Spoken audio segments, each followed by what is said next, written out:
You really think I married you for love? Damon's voice was sharp, cutting through the silence. Don't fool yourself, Ava. You're just a stepping stone. The words pierced the air, cold and harsh. I stood frozen, my hand still clutching the spatula I had been using to prepare breakfast. Damon's once warm, inviting gaze now glinted with cruel satisfaction. When I managed to speak, he laughed. His laugh, once charming, now sending a chill through me. Oh, come on. Are you really that naive? Did you honestly think someone like me would settle for someone like you without an agenda? I'm Ava, and this was the moment my fairy tale came crashing down. Slowly, I set the spatula down, my movements deliberate and controlled. Someone like you? I asked, my voice trembling. What does that even mean? Damon leaned casually against the counter, his sharp suit standing in stark contrast to my flour-dusted apron. Ambitious, destined for greatness. Your family's small construction business was just the first step up the ladder. The room felt like it was spinning.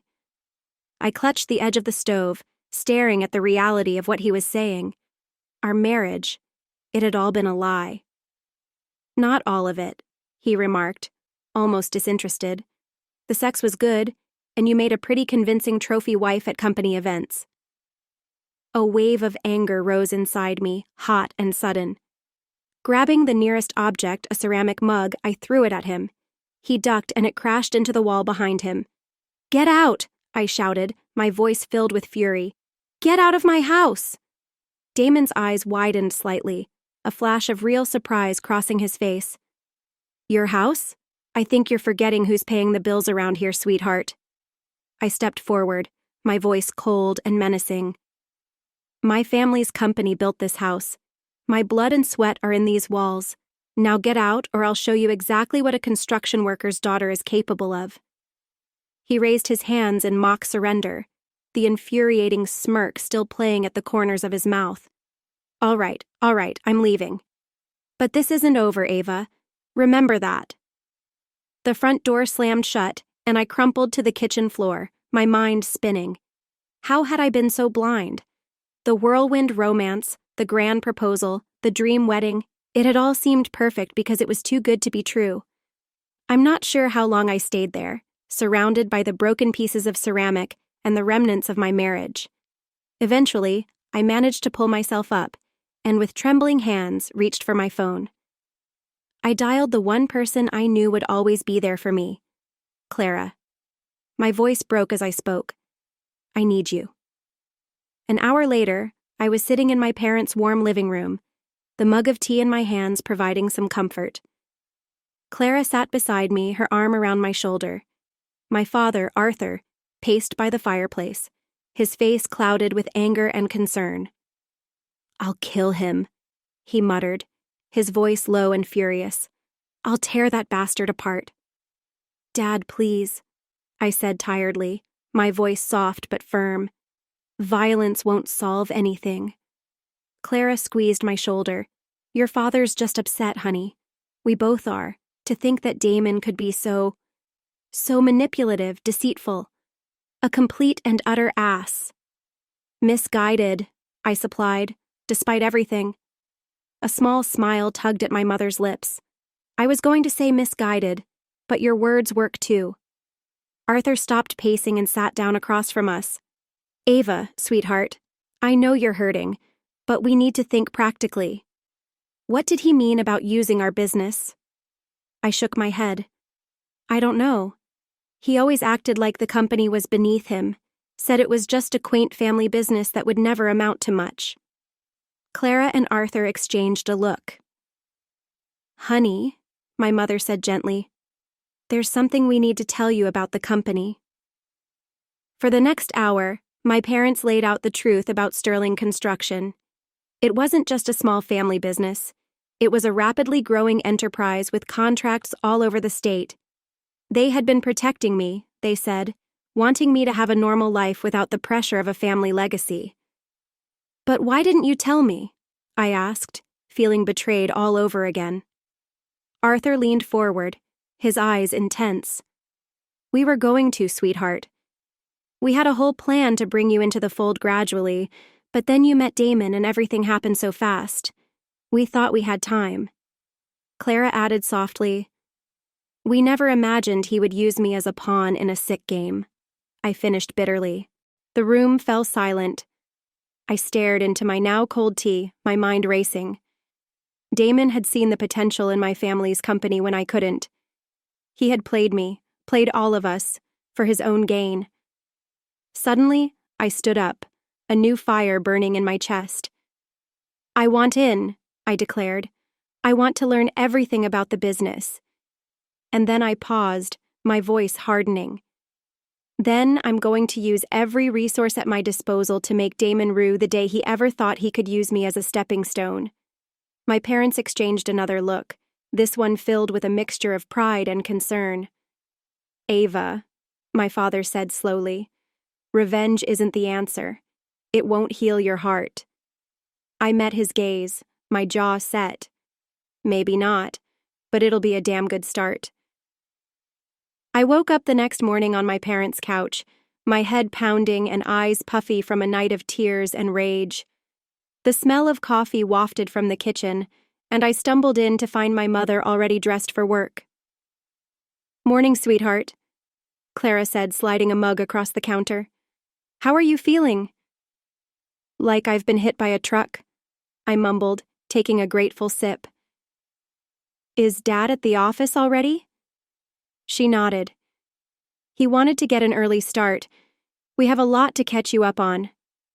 The events of yesterday came flooding back, Damon's betrayal, the revelation about our family business. I set the mug down with a clatter. "Mom, I meant what I said last night. I want in. I need to know everything." Clara's gaze softened as she spoke gently. "I know, honey, and will tell you everything. But first, we need to focus on the more pressing issue." "Damon," I spat the name with disdain. "Exactly. Have you checked your phone?" she asked. I realized I'd turned it off since yesterday. Turning it back on, I was flooded with notifications, missed calls, texts, voicemails, all from Damon. "He's trying to backpedal," I muttered, scrolling through the messages. "Baby, I'm sorry. We need to talk. It wasn't what you think." "Typical." Clara's face tightened with disgust. "Don't fall for it, Ava. Men like that will say anything to keep you hooked." I deleted the messages without a second thought. I'm done with his lies. After finishing our coffee, we headed to the main office of Sterling Construction. I'd been here plenty of times before, but always as a visitor. Now, walking through the busy hallways, everything looked different. Dad was waiting in the conference room with a man I didn't recognize. "Ava, this is Julian Reed, our head of legal," Arthur said, introducing us. "He's here to help us navigate through this mess." I shook Julian's hand, noting his strong grip and the warmth in his eyes. "Nice to meet you, Ava," he said, his voice sincere. "I'm sorry it's under these circumstances." We all sat down, and for the next 2 hours, my parents and Julian walked me through the full scope of Sterling Construction. They explained our major projects, financial status, and the complex network of contracts and partnerships that formed the backbone of our business. "So," I said, my head spinning, "we're not just a small family business. We're a major industry player." Arthur nodded, his voice filled with pride. "We've worked hard to build this company, Ava, and we've always planned for you to take over someday. We just wanted to shield you from the pressure." I felt a flash of frustration.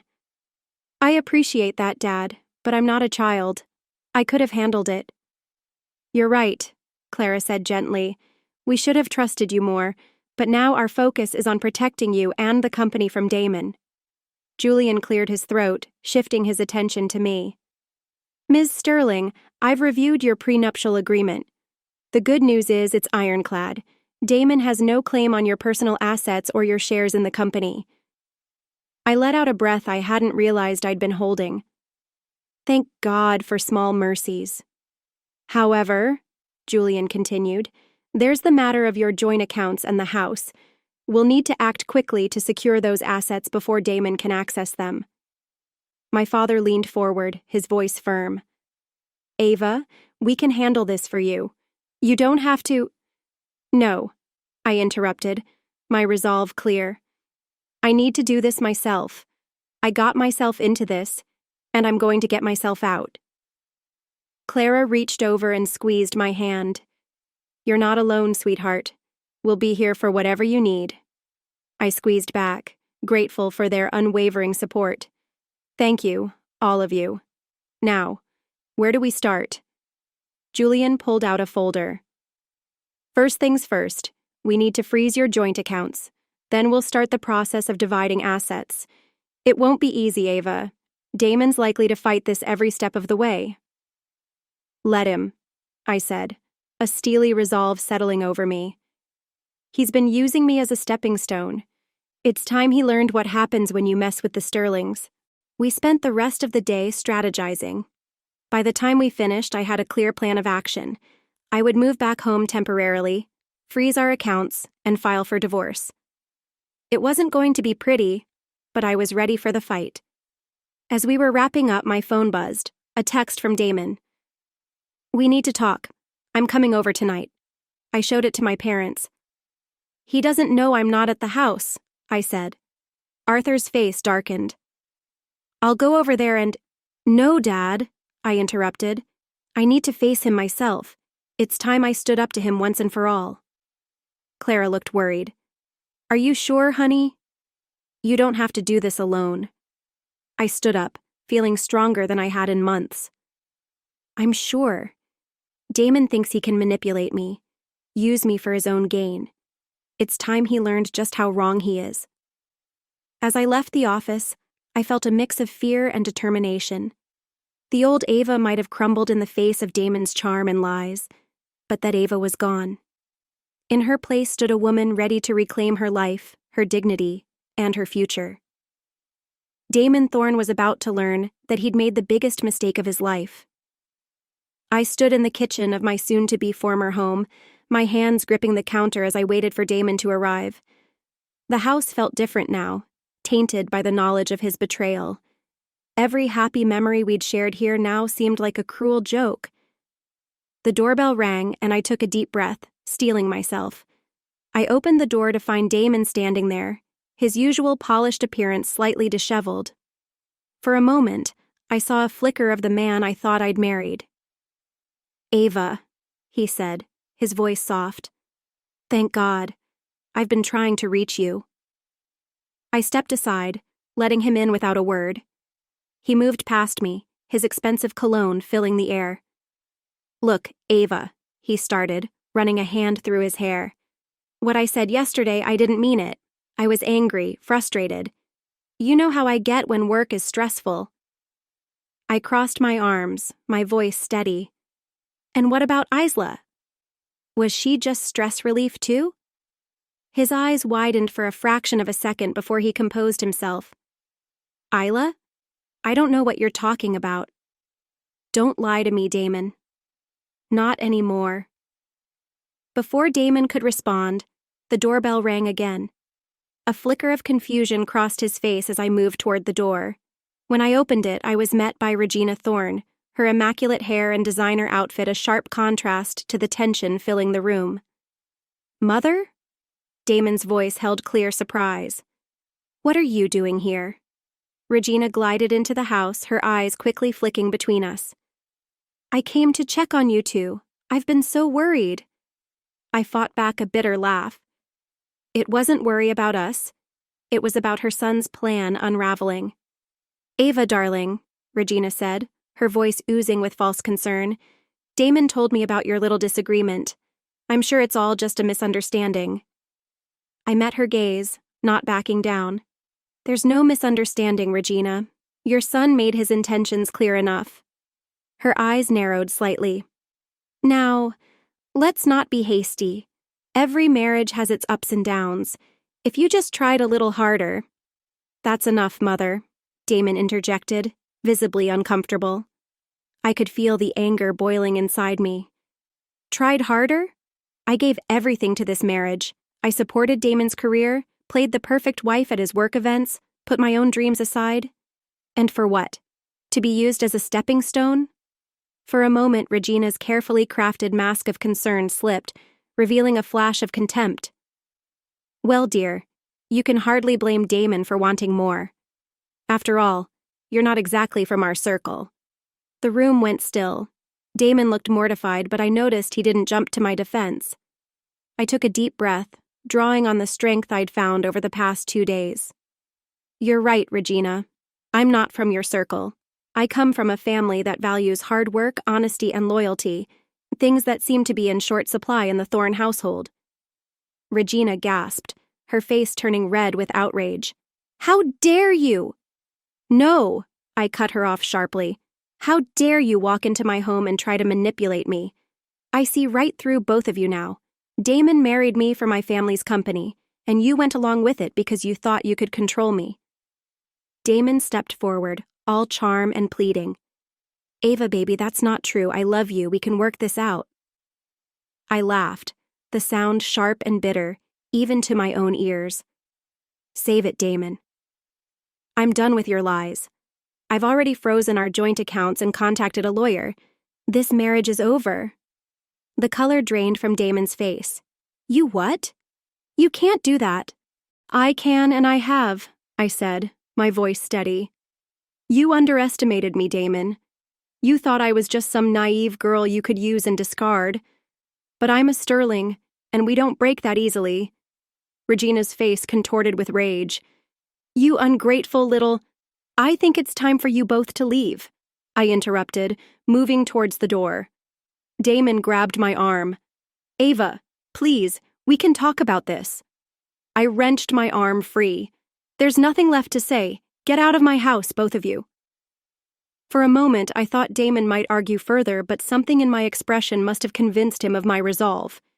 He nodded stiffly and turned to his mother. Come on, Mother. We're leaving.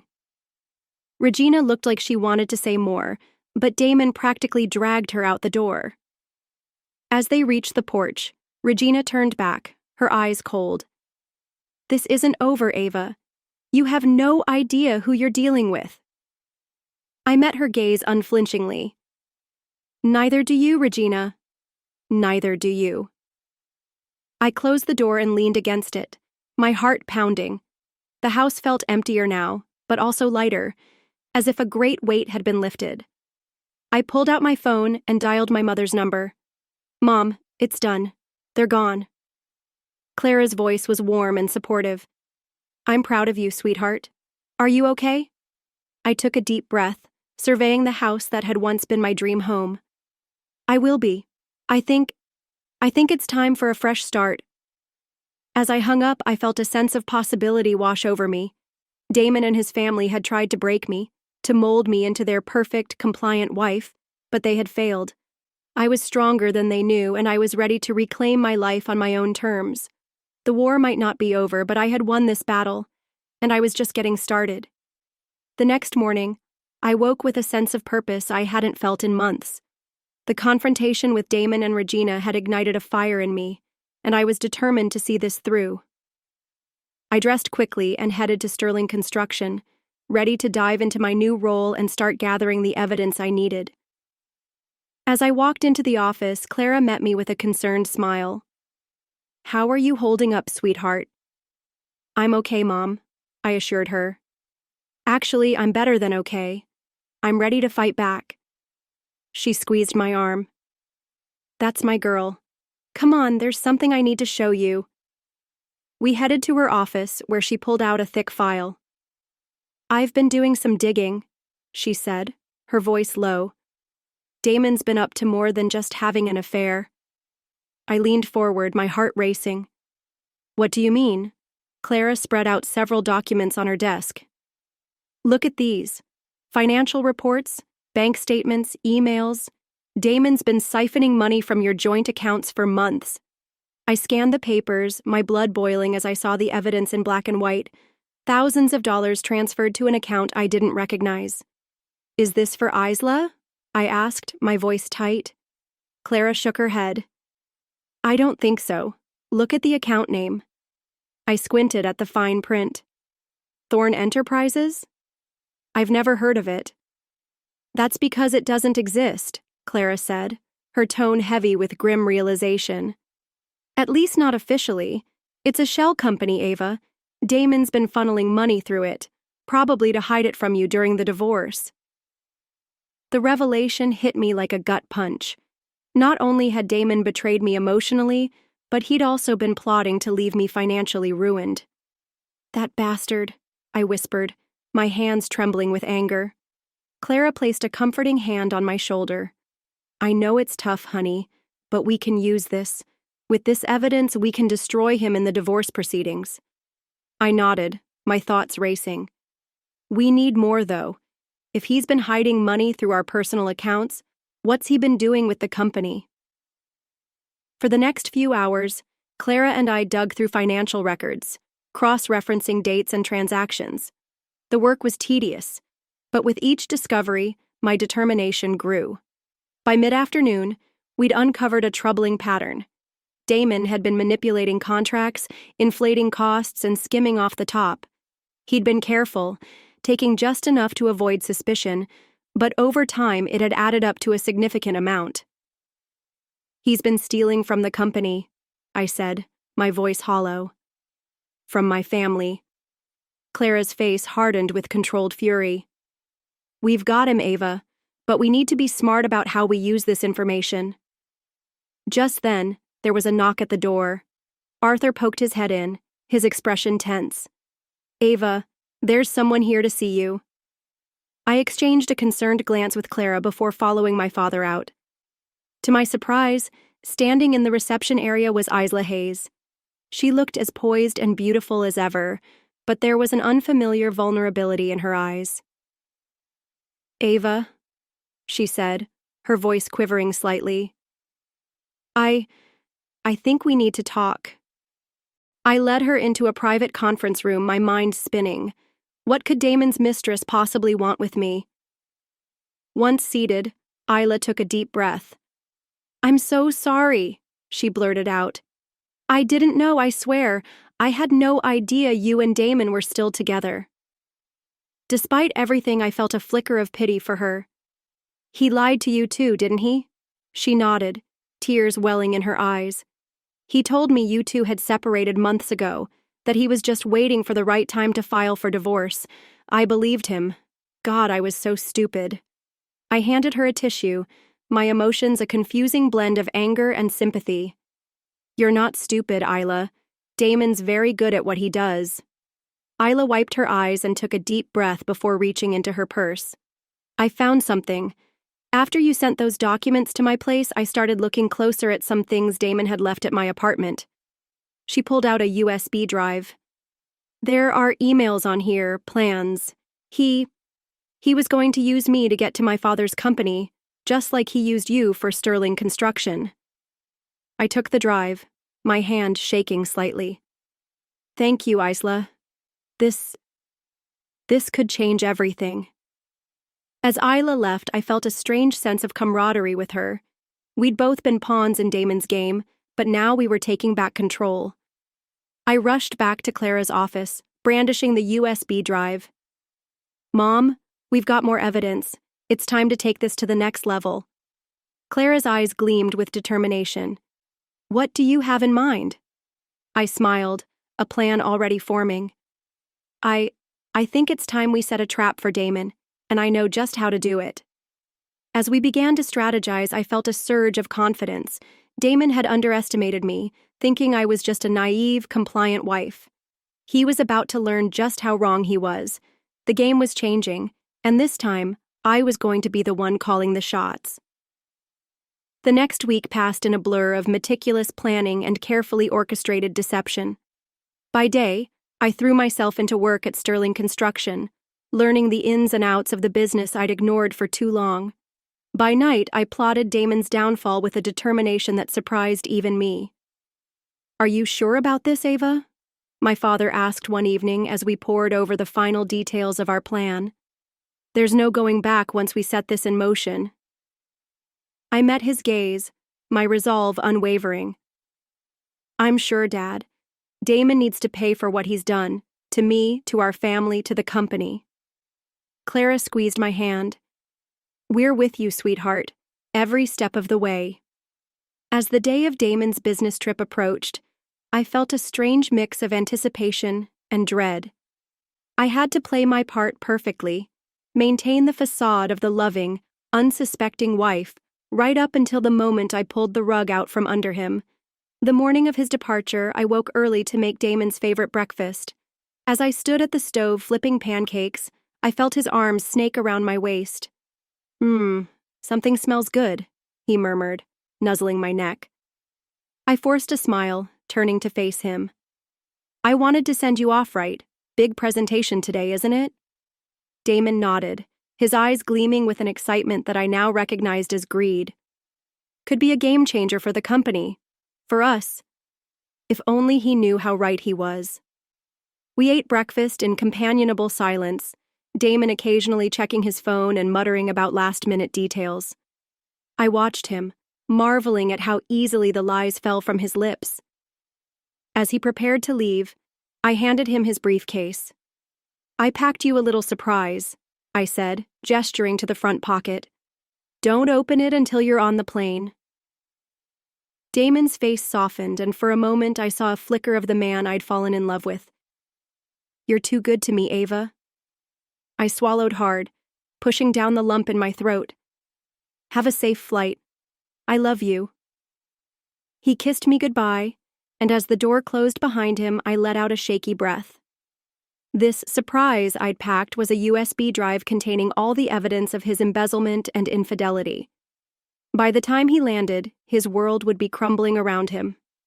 I waited until I was certain Damon had left before taking action. I dialed Clara, my voice calm and composed. "It's done. He's gone. Time for phase 2. Within the hour, a team from Sterling Construction arrived at the house, pretending to carry out some routine maintenance work I had supposedly scheduled weeks ago.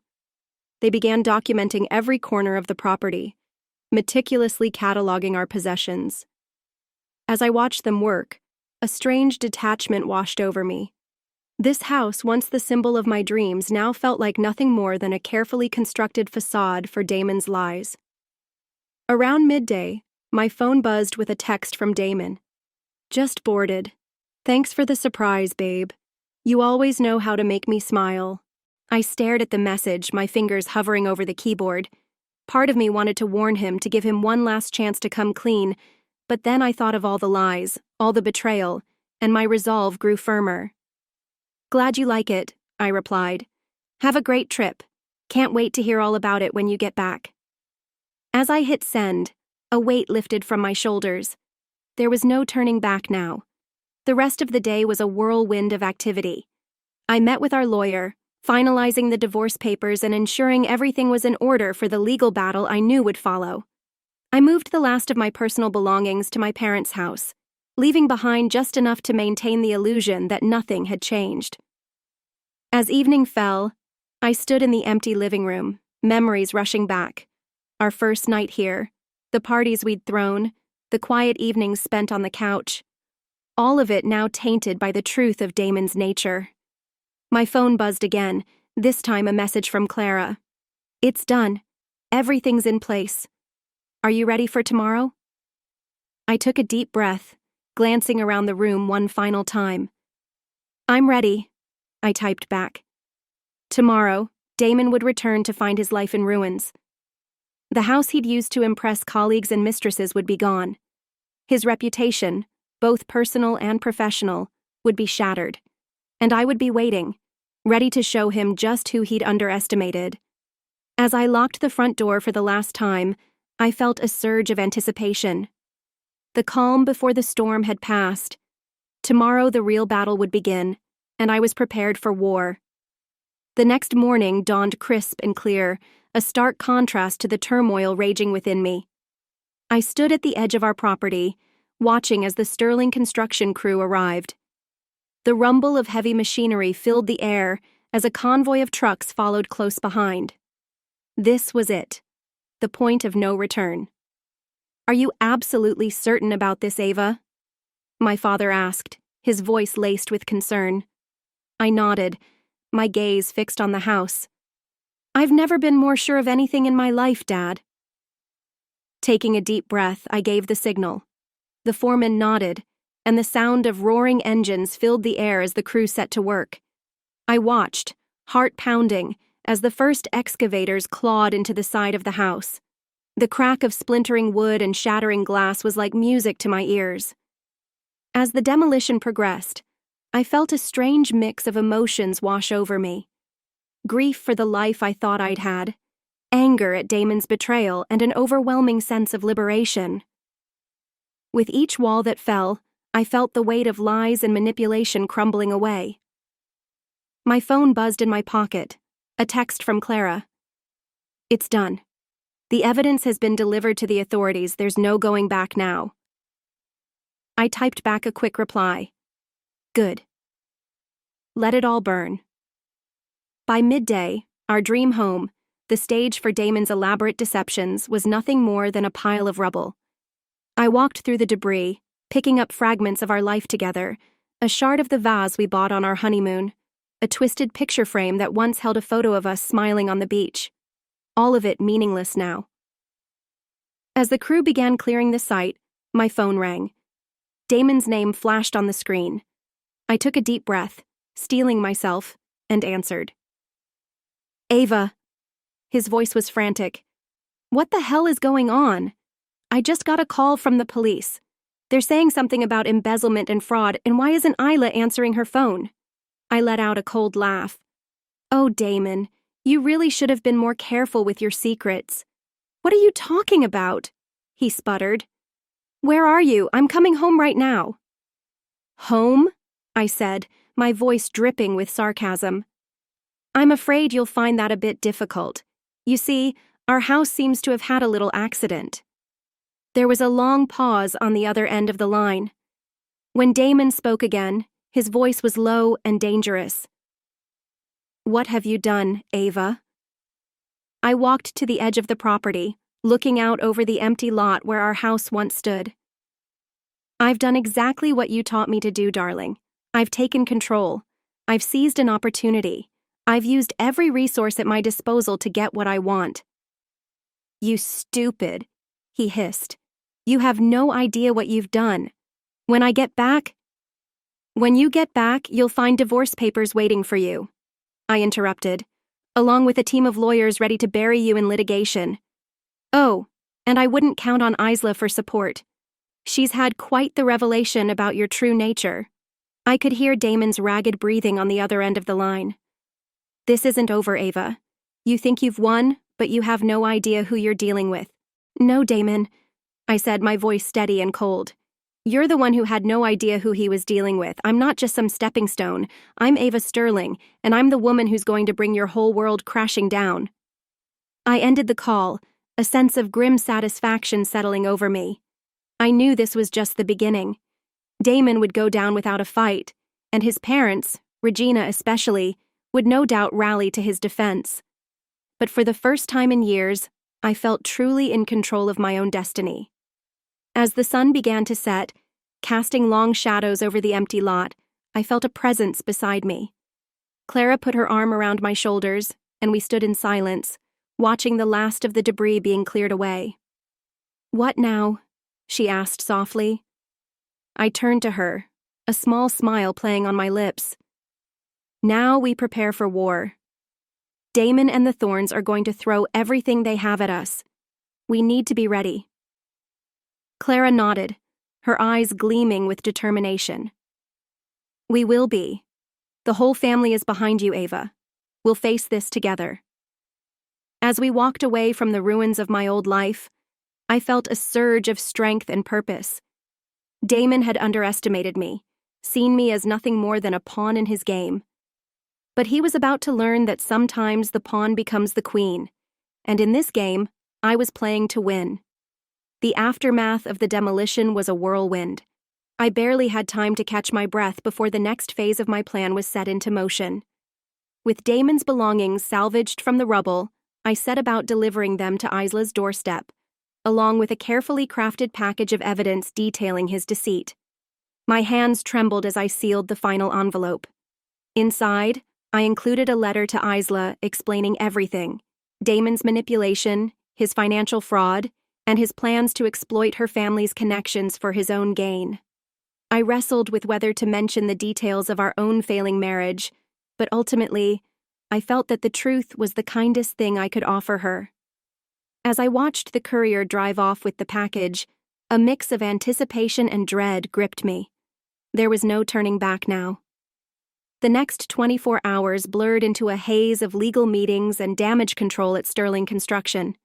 We had known there would be fallout from exposing Damon's embezzlement, but the reality was more chaotic than we had imagined. Clients were calling, demanding answers. The press was circling, sensing a juicy scandal. Through it all, I kept my phone close, waiting for the inevitable. When it finally came, it wasn't a call from Damon or his lawyers. It was Isla. "Is it true?" Her voice trembled, raw with emotion.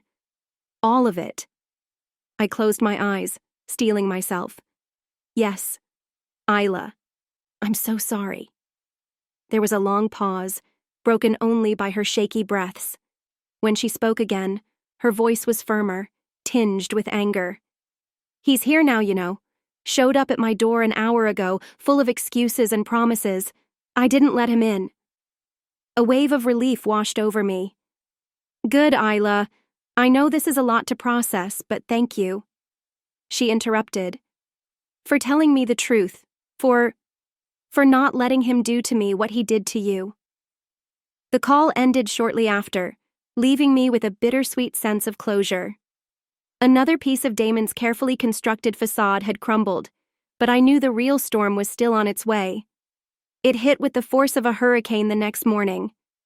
I was in a meeting with our legal team when my father burst into the room, his face ashen. "Ava, you need to see this." He handed me his tablet, open to a local news site. The headline sent a chill through me. "Sterling Construction embroiled in bitter divorce battle. Accusations of fraud and destruction of property." The article was a masterpiece of spin, painting Damon as the victim of a vengeful wife and a corrupt family business. It insinuated that the demolition of our house was an attempt to destroy evidence of even larger financial crimes. "Regina," I muttered, recognizing the manipulative hand of my mother-in-law in every carefully worded sentence. As if summoned by her name, my phone lit up with an incoming call. Regina Thorne's number flashed on the screen. I answered, my voice cold. "Hello, Regina." "Ava, darling." Her tone was dripping with false sweetness. "I just saw the most distressing news. Are you all right? This must be such a difficult time for you." I gritted my teeth, seeing right through her act. "Cut the crap, Regina. We both know you're behind this hit piece." She let out a brittle laugh. "Oh, Ava, always so quick to accuse. I'm merely looking out for my son's interests. Surely you can understand that." "What I understand," I said, my voice low and dangerous, "is that you and Damon have grossly underestimated me. This little media stunt? It's just the beginning of your problems." There was a pause, and when Regina spoke again, the fake sweetness was gone from her voice. "You have no idea what you're up against, you foolish girl. The Thornes have..."